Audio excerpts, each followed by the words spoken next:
E o assunto agora, na verdade, 8h11, acabou de virar. O assunto agora é o PL das fake news e para conversar conosco a respeito, nós temos aqui a jornalista e coordenadora do Centro de Estudos da Mídia Alternativa Barão de Itararé, Renata Miele. Bom dia, Renata. Bom dia, Glauco. Tudo bem contigo? Bom dia aos espectadores aí, ouvintes. Tudo certo, a gente costuma brincar, né? Tudo certo dentro do contexto do que é possível, né? Neste Brasil atual. Mas vamos seguindo aí na luta, Renata. E o plenário da Câmara dos Deputados rejeitou, por insuficiência de votos na noite da última quarta-feira, o requerimento de urgência do projeto de lei, o PL das fake news, que busca impedir a disseminação de notícias falsas. A gente sabe, né, Renata, que é um projeto que é fruto de anos de debates envolvendo diversos atores da sociedade civil e sabemos também como as fake news acabaram sendo determinantes no processo eleitoral de 2018. Na sua análise, a apreciação desse projeto antes das eleições, que ainda pode acontecer, o deputado federal Orlando Silva, do PCdoB de São Paulo, inclusive, disse que deve apresentar um novo requerimento de urgência. Essa apreciação, ela poderia propiciar um ambiente mais seguro para o processo eleitoral de 2022? Glauco, eu tenho esperança que a gente consiga recolocar o debate na Câmara dos Deputados, né? Faltaram apenas 8 votos, né, para que a gente aprovasse esse requerimento de urgência para apreciar o mérito do projeto, que é um projeto que dá um passo importante no Brasil para a regulação da atividade, da operação das plataformas privadas de rede social, esses grandes monopólios digitais que atuam no Brasil hoje praticamente sem nenhuma regra, sem nenhuma obrigação de prestar informações claras e explícitas para a sociedade brasileira e para o Estado brasileiro sobre como se dá a circulação, o investimento de recursos para a disseminação da desinformação. Então, tivemos essa derrota, né, por 8 votos apenas, porque o quórum para aprovação da urgência ela é de maioria absoluta, né? Então, você tem que ter a maioria dos deputados, né? Mas vamos voltar a insistir, eu acho que esse é um debate fundamental, e eu acho que tem um aspecto que é muito importante, Glauco, que é o fato de que se o Congresso Nacional não estabelecer as regras e as balizas para moderação de conteúdo, para como se suspende ou não contas, como se suspende ou não conteúdos dentro das plataformas, isso vai ficar totalmente para que o judiciário tome essas decisões, e a gente sabe que no judiciário cada juiz, cada instância acaba tomando uma decisão de forma discricionária, sem ter um parâmetro estabelecido pelo legislativo. Então é muito importante que a gente retome esse debate. E é algo muito ruim, né? Porque a gente sabe que nem sempre, mesmo ministros do TSE, mas principalmente decisões a partir de TRS, respeitam a jurisprudência estabelecida e pior, né? Às vezes surgem questões novas no meio do caminho, principalmente num processo eleitoral tão complexo, em que a disseminação de fake news, infelizmente, que já começou, né? A gente já tem aí um aumento bastante significativo nesse mês e pode ser mais uma vez um fator determinante não só para a eleição presidencial, mas também a eleição de governadores, senadores e deputados, Renata. Sem dúvida nenhuma.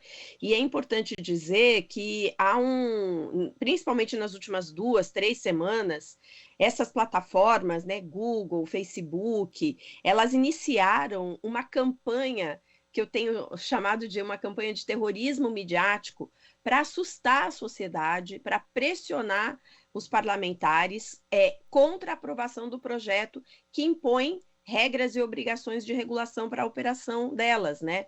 Então, veja, o Google, ele usou o seu poder de mercado, né? O Google talvez seja um dos sites mais visitados do Brasil, porque quantas vezes uma pessoa entra na home do Google para fazer uma busca, né? Então, são incontáveis os acessos.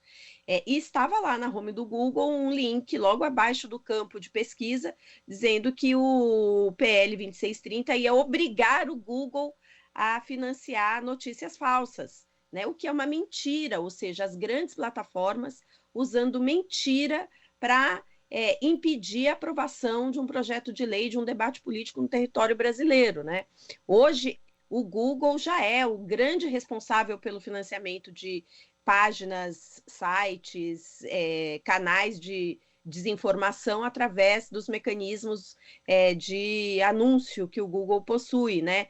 Então, tem muita desinformação e muita mentira rolando sobre esse projeto, que é um projeto que traz um ambiente de mais segurança, de mais transparência e impõe mecanismos de mais responsabilidade para agentes públicos, inclusive no uso das redes sociais, e isso pode conter a quantidade de desinformação que circula, né? Lembremos-nos que um dos principais instrumentos de desinformação utilizados pela campanha do Bolsonaro em 2018 foi o disparo em massa de mensagens pelo WhatsApp. Né? Então, tem aquela foto clássica, né, do Carluxo com um monte de celulares, né? A reportagem da jornalista Patrícia Campos Melo denunciou isso, e isso, por exemplo, ficaria proibido, né, o uso de ferramentas externas para viralizar automaticamente, para garantir o disparo em massa de mensagens, estaria proibido por esse projeto, o que dificulta a vida do Bolsonaro. Então, assim, tem uma série de questões no projeto que poderia trazer um ambiente mais saudável para o debate público nessas grandes plataformas durante a eleição. Por isso é muito importante que ele seja aprovado. E é interessante, Renata, quando você fala dessa questão do terrorismo midiático que foi e ainda está sendo feito em relação ao PL das fake news, porque isso remete também à questão, né, uma discussão que você inclusive acompanha e participa há muito tempo, que é da regulação da mídia no Brasil. Porque sempre que se fala de regulação de mídia aqui, tendo como exemplo, inclusive, legislação de diversos outros países, de democracias, pelo menos democracias formais que existem na Europa, no próprio Canadá, Estados Unidos e diversas outras nações, sempre que se fala disso, aí os grupos de mídia levantam a plaquinha censura, e agora a mesma coisa. Tá lá a plaquinha, censura. Então é uma forma de, na verdade, tentar travar o debate, interromper o debate, simplesmente não se discutir meios de garantir transparência e também acesso a uma informação real, uma informação verdadeira, e não a desinformação, a fake news por parte da sociedade, Renata. Ah, você está completamente correto, né? É isso mesmo, Glauco. Você veja que quando nós realizamos alguns anos atrás, né? Já há muitos anos atrás, a primeira e única, né? Conferência Nacional de Comunicação, que foi um esforço da sociedade civil para pressionar o então governo do ex-presidente Lula para que nós tivéssemos um espaço plural, multissetorial, com empresas, Estado, sociedade civil, empresários, para discutir uma regulação dos meios de comunicação, né, uma plataforma, um debate sobre que comunicação a gente precisa para ampliar a democracia no Brasil, a Rede Globo se retirou, né, da comissão organizadora, se retirou da conferência, e no dia da abertura da conferência fez um editorial no Jornal Nacional, um recurso que é bastante usado de forma muito rara, né? Eles quase não fazem editorial, mas fizeram naquele dia um editorial lido pelo Bonner, do Grupo Globo, no Jornal Nacional, para dizer que estavam em Brasília reunidas as pessoas que defendiam a volta da censura no Brasil. Né? Então, o discurso, a retórica da volta da censura, que traz um medo nas pessoas, né? O Brasil tentou virar a página da censura, né? Então, esse discurso ele traz um receio das pessoas, e as pessoas tendem a ficar refratárias a qualquer coisa que diga respeito a isso. E esse é o recurso que foi historicamente usado para impedir essa regulação. E agora são as grandes plataformas estrangeiras que se posam de democratizadoras, foram elas que deram espaço para as pessoas se expressarem, mas a verdade é que hoje elas têm o domínio do debate público na sociedade brasileira, e elas estabelecem mecanismos totalmente opacos, sem nenhum escrutínio público, para fazer a sua censura.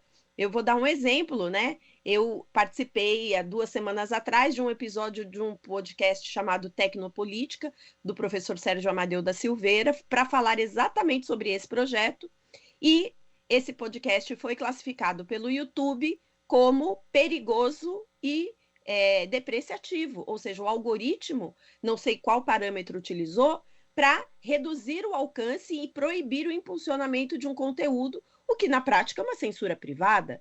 Então, é preciso fazer o debate de forma mais ampla, não dá para ficar apenas, é censura, mas aonde está a censura no projeto, né?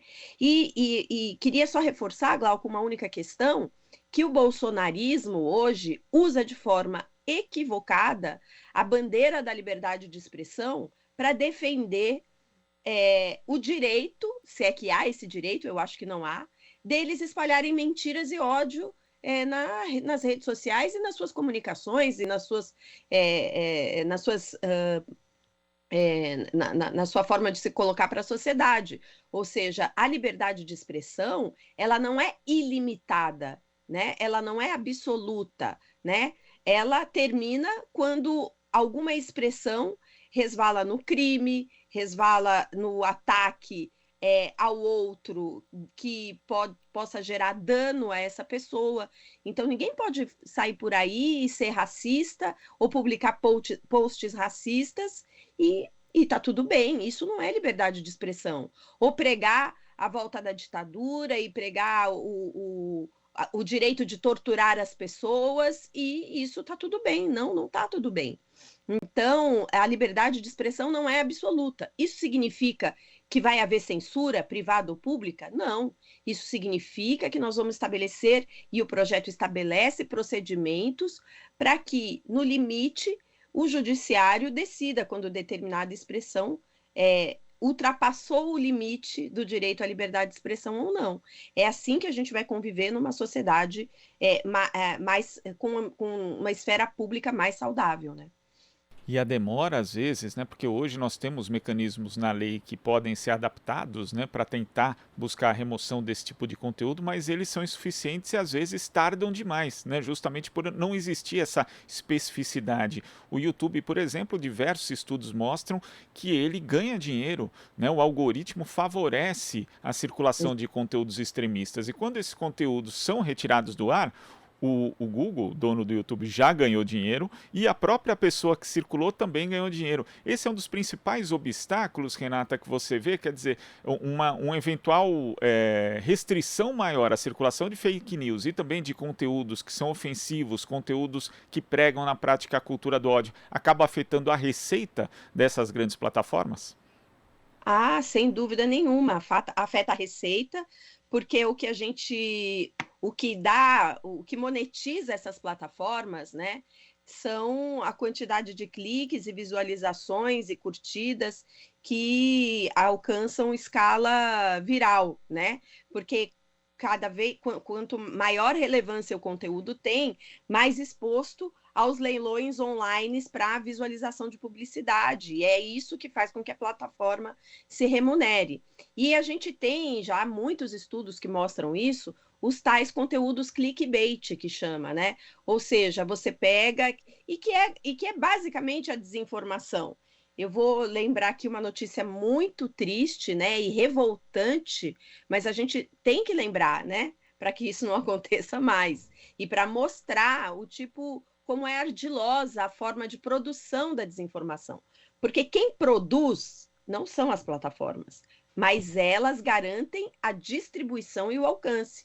Então, quando a dona Marisa Letícia faleceu, você vai lembrar, Glauco, e os nossos ouvintes, espectadores aqui também, que surgiu uma notícia de um desses sites de desinformação dizendo que ela tinha sido vista na Itália, em Roma, né? E que então a morte dela teria sido forjada, né? Então isso é a clássico conteúdo clickbait, é uma desinformação, é uma mentira, né? Que faz com que quem estava contra o Lula ou que era bolsonarista, o pessoal da extrema-direita, clica e compartilha, mesmo sabendo que aquilo é mentira, porque é para prejudicar. E as pessoas que ficaram indignadas com aquilo, elas acabam clicando e compartilhando pela indignação.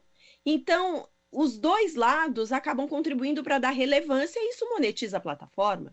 Mas não é só isso. Eu acho que tem a questão econômica, mas tem a questão das obrigações de transparência. o relatório do deputado Orlando Silva estabelece um rol bastante robusto de informações que essas plataformas precisam prestar ao Brasil. Por exemplo, hoje nós não sabemos quantos usuários cada uma dessas plataformas possui no Brasil. Então, eles vêm me dizer assim: nós retiramos 2.000 contas falsas. Tá bom, mas 2.000 no universo de quantas? Isso pode ser pouco, pode ser muito. Quantos usuários? Ou seja, o número de usuários tem uma implicação numa série de informações e consequências, inclusive para a gente entender como eles faturam dinheiro no Brasil, né? Então, informações, por exemplo, Glauco, sobre as características das equipes que fazem moderação humana, porque o grosso da moderação é automatizada, feita por algoritmos, mas você tem uma parte dessa moderação que é feita por pessoas e que geralmente há muitos estudos que estão trabalhando em condições análogas à escravidão, né? A maioria não moram no Brasil, a maioria não tem como língua original, né, o português, né, então não conhecem a cultura brasileira, não falam fluentemente o português e fazem moderação de conteúdo. É claro que isso vai gerar erros na hora de você fazer esse tipo de moderação. Então são informações sensíveis, né, que essas plataformas não fornecem em nenhum lugar do mundo e que o Brasil, se aprovar essa lei, vai obrigar que essas plataformas forneçam, inclusive abrindo um precedente internacional para que outros países comecem também a exigir esse tipo de informação, porque quanto mais opaca a operação dessas empresas, desses grandes monopólios digitais, mais elas se monetizam, porque esse é o grande negócio deles, né? A opacidade.